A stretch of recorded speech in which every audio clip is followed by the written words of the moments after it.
अनंत कोटि दंडवत सतगुरु देव को। कल अपना विषय चल रहा था कि परमात्मा अनादि है, शुद्ध है, उसकी प्रकृति, उसका स्वभाव भी अनादि है, जब से परमात्मा है तभी से है। पर स्वभाव एको अहम बहुश्याम, एक से अनेक हों, ये उसका स्वभाव है। अब अनेक हुआ तो सबसे पहले माया प्रकट हुई। माया से 3 गुण हुए, सत, रज और तम। और तम से 5 भूत हुए, आकाश, वायु, अग्नि, जल और भूमि। अब जो सत है, माया उपाधि, उसमें चेतन का प्रतिबिंब पड़ा। चेतन तो सर्वत्र है, तो माया उपाधि आई तो उसमें चेतन का प्रतिबिंब पड़ा। ठीक है। अब जैसी माया है, उसने चेतन को वैसा ही दिखा दिया, ब्रह्म को। ब्रह्म का प्रतिबिंब पड़ा माया में। माया निराकार है और सगुण है। तो लक्षण मुख्य है माया के, निराकार है और सगुण है। तो ईश्वर कैसा दिखने लगा? ईश्वर ब्रह्म है। ईश्वर का असली स्वरूप ब्रह्म है। ब्रह्म का प्रतिबिंब माया में है। अब माया वाला डल गया उसके अंदर, कानों में वाला हो गया। माया वाला, आपके कानों में वाला डल गया तो वैसे उसके ईश्वर वाला हो गया। अब वाले को उतार दो, ईश्वर शुद्ध है, ब्रह्म है। अब वाला जो है वो कैसा हुआ? जैसी माया है वैसा ईश्वर भासने लगा। तो माया है निराकार, माया है सगुण, तो दिखने कौन लगा? वो ब्रह्म का प्रतिबिंब, जिसको ईश्वर संज्ञा है, माया वाला, निराकार और सगुण। ठीक है। अब उस गुण के अंदर जो सतो प्रधान माया थी, उसमें तो प्रतिबिंब पड़ा, तो ईश्वर संज्ञा। अब दूसरी उपाधि रज और तम मिश्रित, मलिन सत्व, उसको क्या कहते हैं? मलिन सत्व। 3 उपाधियां प्रकट हुई, एको हम बहुश्याम। शुद्ध सत्व में ईश्वर संज्ञा, मलिन सत्व में जीव संज्ञा।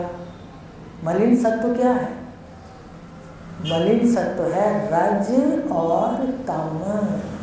रज और तम दोनों मिले हुए प्रधान हो गए, सत्य को दबा लेते हैं समय पे, तो जीव संज्ञा।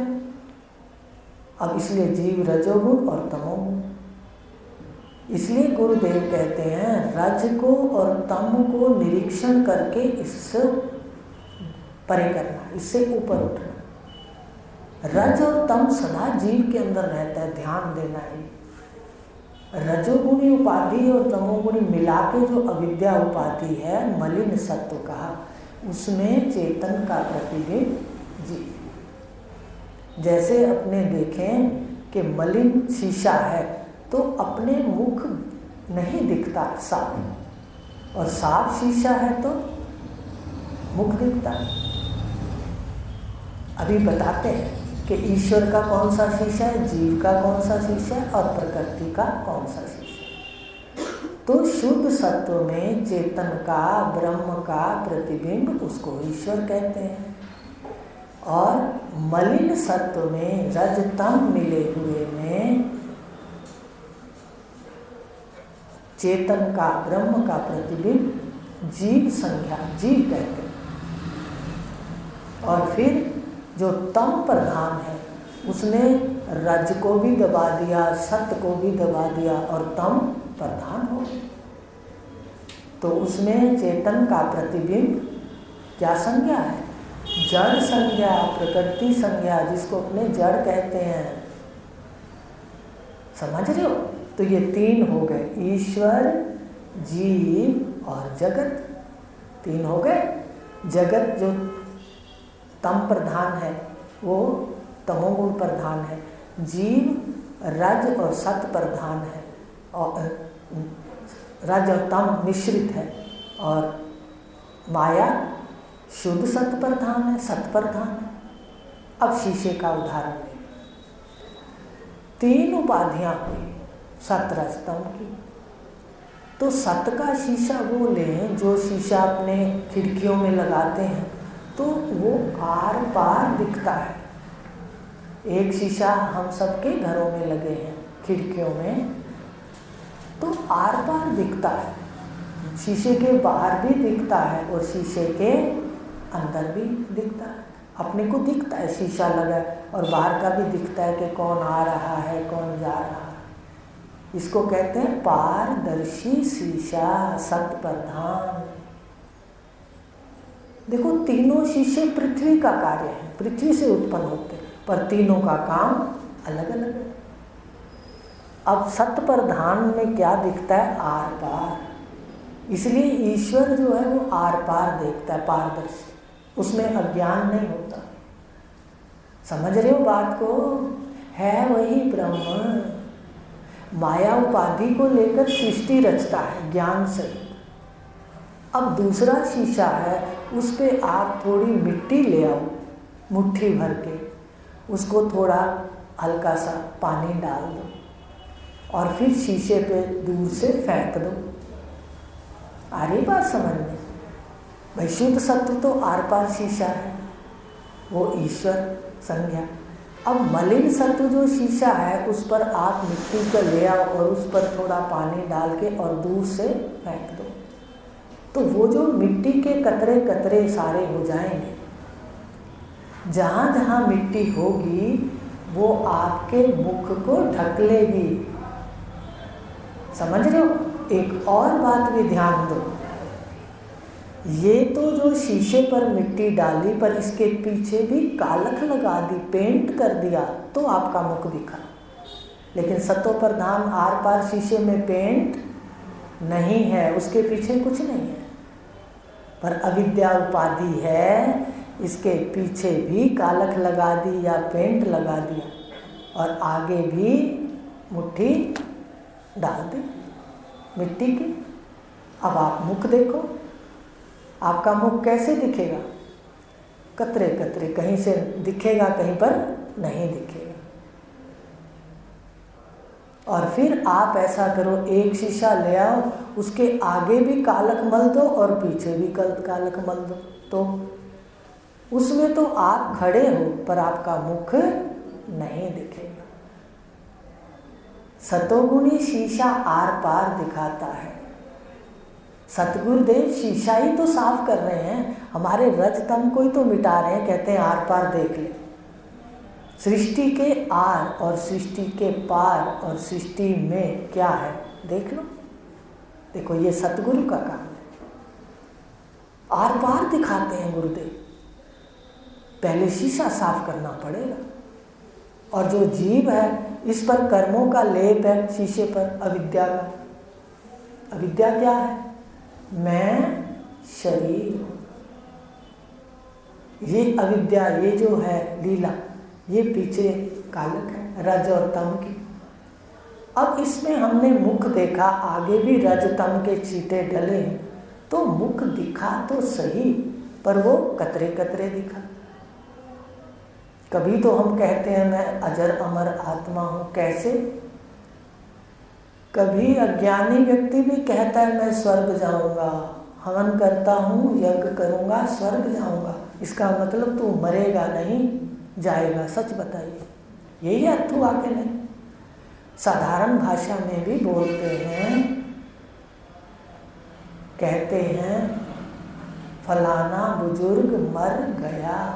कहते हैं, दो चीज़ें बोलते हैं। ऐसे कभी नहीं बोलते कि फलाना बुजुर्ग मर मर मर मर, नहीं बोलते। आगे गया जरूर लगाते। इसका मतलब एक मरता है और एक जाता है। कितना स्पष्ट है देखो। व्यवहार के अंदर भी हम सही बात बोलते हैं कई बार व्यवहार में, पर हम अपना बोला सुनते नहीं। अविद्या का नशा पी रखा है ना, नशे में उड़ते रहते हैं, सुनते ही नहीं क्या बोल रहे हैं क्या नहीं बोल रहे। तो कहा कि ये जो रजोगुण और तमोगुण है शीशे के पीछे भी लग गया, तो जो आर पार शीशा था वो कैसा शीशा हो गया, वो मुंह दिखाने लगा। अब मुख दिखाया तो उस पे भी शीशे पे मिट्टी है। मिट्टी का मतलब है कभी तो हम कतरा कतरा देखते हैं, कभी तो हम अपने को मरने वाला कहते हैं कि मरूंगा मरूंगा मरूंगा, और कभी कहते हैं जाऊंगा जाऊंगा, कहते हैं अज्ञान में। तो ये है कभी कुछ कहता है कभी कुछ। क्यों? क्योंकि जीव मलिन उपाधि वाला है। मलिन उपाधि ने उस आर पार शीशे ने, माया ने तो पूरा आर पार दिखा दिया, ठीक है, वहाँ आपका कोई आकार नहीं दिखाया ही नहीं उसे। और ये जो सामने शीशा है मलिन वाला, मैल वाला, इसने मुख को टुकड़े टुकड़े दिखा दिए, और पीछे भी लगा हुआ है कालक, तमोगुण रजोगुण, वो भी उसने क्या दिखा दिया, कभी कुछ कहता है कभी कुछ कहता है। जब भगवान से अर्जुन बात कर रहे थे तो भगवान ने यही बात कही। अर्जुन ने कहा भगवान आप क्या, भगवान तो नहीं कहा, मित्र कहा, सखा आप क्या कह रहे हो, उधर से कहते हो आप इनको मार दो। मैंने तो, ये तो मेरे आप्त पुरुष हैं, बुजुर्ग हैं, पूज्य हैं, अगर इनको कुछ हो गया तो संतान वर्ण संकर हो जाएगी, इनको कैसे मारूं? मैं मारना नहीं चाहता, मैं इनको नहीं मारूंगा, ये कह के धनुष रख दिया था, पढ़ा है ना गीता के अंदर, धनुष गांडीव रख के कहा अब मैं युद्ध नहीं करता। तो उधर से कहा ये मारो कैसे, और उधर से कहा स्वर्ग में ने अगर ये सारे कुल की जो संतानें आई हुई हैं, जो छोटी उम्र के आए हुए हैं लोग मर जाएंगे, तो फिर इनको स्वर्ग में जल कौन देगा? पितरों का होता है ना तर्पण। तो भगवान ने अर्जुन को कहा भाई एक ही बात करो, या तो कहिए मरेंगे मैं नहीं मारता, या कहिए जाएंगे स्वर्ग, तो जब स्वर्ग जाएंगे पानी देने की बात तू कर रहा है, पितरों की बात कर रहा है, तो ये मरेंगे नहीं, पहले तो एक बात कर कि होगा क्या। देखा ना, भगवान ने फिर दूसरे अध्याय में गाली दी थी अर्जुन को कि भाई ये दो गली बात करता है। तो जीव क्या करता है बताइए? ये अर्जुन जीव का प्रतीक है और भगवान सतगुरु के प्रतीक है, परमात्मा के प्रतीक है। तो जीव कभी कुछ बोलता है कभी कुछ बोलता है। क्यों बोलता है? कहते इसका जो अंतःकरण है वो मलिन सत्व प्रधान। तो मलिन सत्व में कभी तो कहता है मैं मरता हूँ और कभी कहता है नहीं मरता, स्वर्ग जाता हूँ।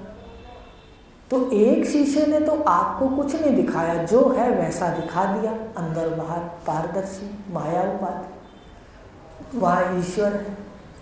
एक शीशा मलिन है, उसने तो कुछ का कुछ, कभी कुछ दिखा दिया, कभी मैल आई तो कह दिया मरूंगा, और शुद्ध आया तो कहता मैं स्वर्ग जाऊंगा, अमर हूँ। तो उसने ऐसा दिखा दिया, मुख तो दिखाया पर कैसा दिखाया? रज और तम। कौन से शीशे ने दिखाया? मलिन शीशे ने। सतोगुणी ने नहीं, वो तो आर पार दिखाया, जैसा है वैसा दिखाया, आप घर पे देख लेना। अब एक शीशा जिसके आगे भी कालक है और पीछे भी कालक है, तो उसने क्या दिखाया? उसने कहा तू है ही नहीं। क्यों भाई, क्या दिखाया उस शीशे ने? प्रकृति ने तो दिखा दिया, जो तीसरा शीशा था तम प्रधान, वो कहता है परमात्मा है ही नहीं, वो आपके मुख को दिखाता ही नहीं है। आप शीशा घर में खड़ा करके देख लो, रज तम मिला के उस पर पॉलिश कर दो आगे पीछे, वो कहेगा आप हो ही नहीं। और अगर दीवार पे आप शीशा लगा दोगे, पीछे से आप उसको एक तरफ उसको पॉलिश कर दोगे, तो वो आपको दिखा देगा, चलते फिरते दिखाएगा। तो शीशा तम प्रधान जो है, उसके आगे भी कालक है, पीछे भी है, और फिर वो कहता है आप हो ही नहीं। इसी तरह जो माया उपाधि में प्रतिबिंब पड़ा तो परमात्मा जानकार है, ईश्वर ज्ञान स्वरूप है, कोई उसको अज्ञान नहीं है। लेकिन पीछे कालख लग गई हर उपाधि के कारण, माया के लीला के लिए ईश्वर ने लीला करी। अब वो माया उपाधि में तो आर पार दिखा, अविद्या उपाधि ने जीव दिखा दिया, मरने वाला और जिंदा रहने वाला। और जो प्रकृति है जिसको जड़ कहते हैं, जो ये पहाड़ हैं, धरती है, पर्वत है, जितने भी हैं, वो कहते हैं परमात्मा, दिखाया ही नहीं। वो तो परमात्मा को उन्होंने पूर्ण रूप से ढक लिया कि है ही नहीं, दिखाया परमात्मा। जीव में भी देखो, जीव को भी चेतन जान लेते हैं, पर प्रकृति को चेतन जानने के लिए बहुत बड़ी भावों की ऊंचाई चाहिए, सतगुरु का विशेष कृपा चाहिए। वो दिखाएंगे कि जड़ प्रकृति में कैसे चेतन भरा है। तो जड़ प्रकृति क्या कहती है? वो कहती परमात्मा है। अब यहाँ पर 3 अंतःकरण है, ध्यान देना। आप कहते हो ना जगत में है तो सारे, फिर सारे क्यों नहीं परमात्मा को मानते? क्योंकि जो सतोगुणी होते हैं वो जैसे आते हैं उनको रुझान सत्य की ओर चला जाता है, परमात्मा को जानने का। वो मनुष्य शरीर में परमात्मा को पूजने का, जानने का, नमस्कार करने का उनको उनका स्वभाव होता है। और जो रजोतमो गुणी है वो गुरु से सुधरता है। समझ गए हो? जो रजो प्रधान है वो गुरु से सुधरता है, क्योंकि रजो प्रधान जो अंतःकरण है वो सेवा पाठ पूजा भी दिखावे के लिए करते हैं। पहले याद रखना, भगवान ने कहा है गीता में, वो दिखाते लोगों को हैं और मन से पूजा सेवा नहीं करते। लेकिन सुनते सुनते क्या होने लग जाता है, वो फिर पूजा पाठ उनको सत्य दिखने लग जाता है। और तमोगुणी जो अंतःकरण है वो तो बस कहते परमात्मा है ही नहीं, वो तो सीधी बात को भी कहाँ ले जाते हैं, उल्टा, गीता के अनुसार बता रहे। तो इसलिए अंतःकरण का निरीक्षण करो कि सृष्टि का रचयिता है, सृष्टि उसी से प्रकट हुई है, उसी की सत्ता से जिंदा है और उसी में ही लय होगी। तो लय होने से पहले काम कर लो। लय होने के वक्त अगर होश आए तो क्या बनेगा? अब 3 समझ आ गए कि प्रकृति 3 रूपों वाली हो गई। सत प्रधान में चेतन का प्रतिबिंब, चेतन तो सर्वत्र है, तो चेतन का प्रतिबिंब क्या संज्ञा है? ईश्वर। ईश्वर का स्वरूप कैसा है? निराकार और सगुण। ठीक है, मलिन सत्व में चेतन का प्रतिबिंब पड़ा तो मैं एक मैं कितने रूपों में हो गई? अनेक रूपों। तो क्या संज्ञा हो गई? जीव। तो जीव क्या है? जीव भी सगुण हो गया और साकार दिखता है।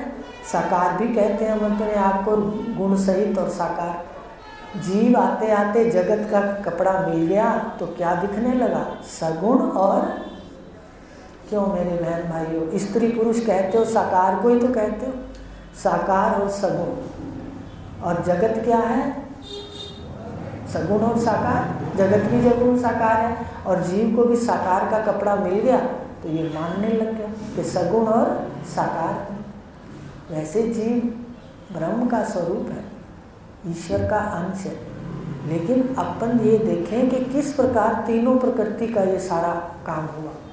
शुद्ध में ईश्वर, मलिन में जीव और तम में प्रकृति। तो उसमें ब्रह्म सत्ता प्रत्यक्ष हो। तो प्रकृति ने क्या किया? इस जड़ पदार्थों ने क्या किया? ये शरीर भी जड़ है, इसने क्या किया? चेतन को ढक लिया। क्यों भाई, आपको किसने ढका है? बताओ मुझे। आप आंखों में साक्षात बैठे हो, तत्वज्ञानी साक्षात देखता है, लेकिन शरीर ने आत्मा को ढक लिया। इसलिए रखे गए भंडारे। और भंडारे इसलिए नहीं रखे गए थे कि जाओ खाओ पियो और बस लाइन में लगो और क्या खरीदना है वो खरीदो। नहीं, भंडारे थे ज्ञान के। इस ये जो ढकने वाला जो कुंडा है मिट्टी का, डोरी डंडा कहते हैं ना, कुंडा, इसने आत्मा को ढक रखा। इसको भंडारो। गुरु के ज्ञान से, गुरु के ज्ञान के श्रवण से इसको भंडारो, तोड़ दो और आत्मा का साक्षात हो जाए। आत्मा तो स्वयं प्रकाश है, सदा प्रकाश स्वरूप हो आप, पर इस शरीर ने, जड़ ने, प्रकृति ने, तम प्रधान ने ढक रखा। तम से हुए आकाश, वायु, अग्नि, जल। बताइए किससे हुए? तमोगुण से आकाश, वायु, अग्नि, जल और पृथ्वी। उसने किसको ढक लिया? इस चेतन स्वरूप मैं को ढक लिया। अब भंडारो, अब भंडारे पे आओ ना। खाने की ओर ध्यान कहाँ जाता था जब हम जाते थे? 10-10 बार बुलाने आते हैं बहन भाई, चलो खाने का समय हो गया, चलो लाइनें लग गई, बैठो, तभी जाते हो। तो भंडारो ज्ञान से इसको, इस कुंडे को खोल देना था, एक एक पुर्जा कर देना था, ठीक है। उसके बाद मैं का साक्षात हो जाता। तो 3 प्रकृति, तम की प्रकृति ने किसको ढक लिया? आत्मा वाली मैं को। मेरे ख्याल रामचरितमानस में भी आपको सुनाया था एक बार, है जड़ चेतन जग जीव यत सकल राम में जान, ऐसा रामचरितमानस भी, सकल राम में जान। बात तो एक ही कहते हैं, सिया राम में सब जग जानी। सुना एक बार रामचरितमानस से लिखे थे, एक बार सारी पढ़े ग्रंथ, तो ये क्या कहते हैं। भले इतनी याद नहीं है और ना इतनी समझ है, पर फिर भी जो मुख्य बातें हैं वो याद रहती। तो इस प्रकार ये 3 बता दिए, कल आगे लेंगे। गुरु की महिमा बताएंगे। मुझे याद दिला देना, ये बात भूल जाऊंगी कि गुरुदेव के साथ तो कैसा भी संबंध होना हमारा कल्याण होगा। कल ये भी बता देंगे। जैसे जैसे विषय आता है मुझे याद आ जाती है बात, तो मन करता है कि बता दूं, पर अब समय हो गया।